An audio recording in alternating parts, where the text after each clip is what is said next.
Dal Vangelo secondo Giovanni. In principio era il Verbo, e il Verbo era presso Dio, e il Verbo era Dio. Egli era in principio presso Dio. Tutto è stato fatto per mezzo di Lui, e senza di Lui nulla è stato fatto di ciò che esiste. In Lui era la luce e la vita degli uomini. La luce splende nelle tenebre e le tenebre non l'hanno accolta. E il Verbo si fece carne e venne ad abitare in mezzo a noi. E noi abbiamo contemplato la sua gloria, gloria come del Figlio unigenito che viene dal Padre, pieno di grazia e di verità. In principio era la parola, che in greco si dice logos. E per gli antichi il logos era la norma che dirige e che sostiene il mondo. Per San Giovanni, però, il logos è prima di tutto la parola di Dio che si fa carne per rendere ognuno di noi, ogni uomo, figlio di Dio. Forse abbiamo perso la capacità di stupirci, ma un Dio che si autodefinisce parola, per poter incontrarci e incontrare la nostra storia e per poter comunicare con noi, è quanto di più impensabile si potesse immaginare. Perché nulla è più fragile, più incompleto, più piccolo della parola. E noi che siamo creature lo sappiamo benissimo. Quanta fatica facciamo a dire e a capire l'altro. Quanto tempo impieghiamo per imparare a parlare, ad ascoltare e a fare nostra una lingua. Sappiamo tutti quanto difficile sia dire dei sì completi, quanto risulti poi impegnativo o dispendioso chiedere scusa o tacere piuttosto che offendere l'altro.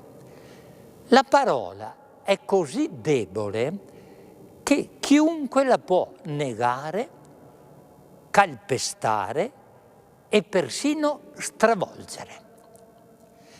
La parola è così facile da esigere il silenzio per essere ascoltata e esige anche continui esercizi per imparare a dirla, a leggerla. Ma la parola è anche così forte da portare ognuno di noi fuori dall'isolamento, dal fare le cose per sé e da creare il primo noi che ci immerge nell'amore, che ci fa scoprire che siamo chiamati alla vita e alla vita senza fine. Come pensare le nostre storie d'amore, per esempio nei confronti del partner, dei genitori, dei figli, degli amici, dei parenti, senza la parola e senza le parole. Solo la parola nutre e cura i nostri amori. Ed è la conferma che ogni nostra parola è soltanto un riflesso, anche piccolo, di quella parola che in Gesù manifesta tutta la debolezza di Dio, che svela però attraverso di essa la sua grandezza. Ma domandiamoci, come faccio ad incontrare questo Gesù che ieri camminava per le strade della Galilea e che oggi sembra così distante dalle nostre strade e dal nostro ricco Occidente?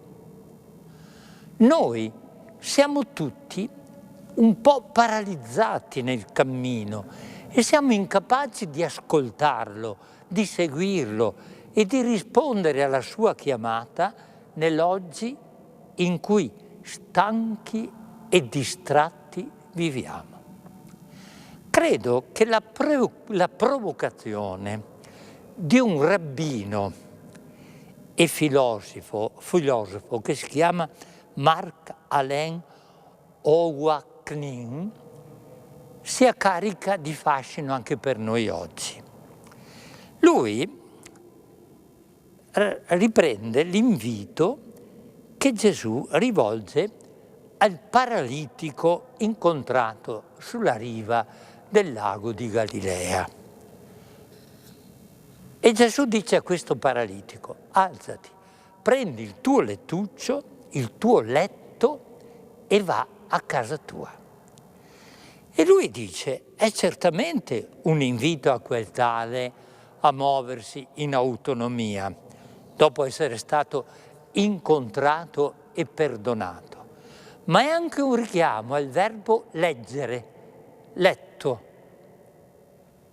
e al participio passato, amato e perdonato. Ora, gli dice Gesù, puoi andare a quella persona e puoi essere quella persona che non camminava. Prendi il testo scritto, il tuo Vangelo, afferra la parola di Dio, falla diventare con la lettura tua e rileggi ogni giorno quel testo. Scoprirai che quel testo letto ti cura, ti guarisce, ti rimette in piedi e ti mette in condizione di camminare e di ricambiare l'amore e il perdono ricevuti con altrettanto amore e perdono a chi ti è accanto. Buon 2025 a tutti. Questa è la preghiera per i bambini. Caro Gesù, è iniziato un nuovo anno e le vecchie guerre vanno avanti. Le armi sono le uniche parole che i popoli in guerra si rivolgono e le persone continuano a morire, anche i bambini. Gesù, la maestra, ci dice sempre che si arriva alle mani nei litigi perché non c'è stato il coraggio di parlare, di sedersi attorno a un tavolo, di guardarsi negli occhi e di cercare una soluzione. Forse per questo il Vangelo di oggi ci dice che tu sei parola, perché tu non entri mai in guerra, e poi perché ci inviti alla tua tavola per imparare con te a parlare e a perdonare. Grazie Gesù per la tua pazienza e perché con te, anche dai litigi, impariamo a vivere meglio e a fare la pace. Ti prego Gesù, insegna a parlare ai politici dei paesi che sono in guerra e dona loro il coraggio di cercare la pace.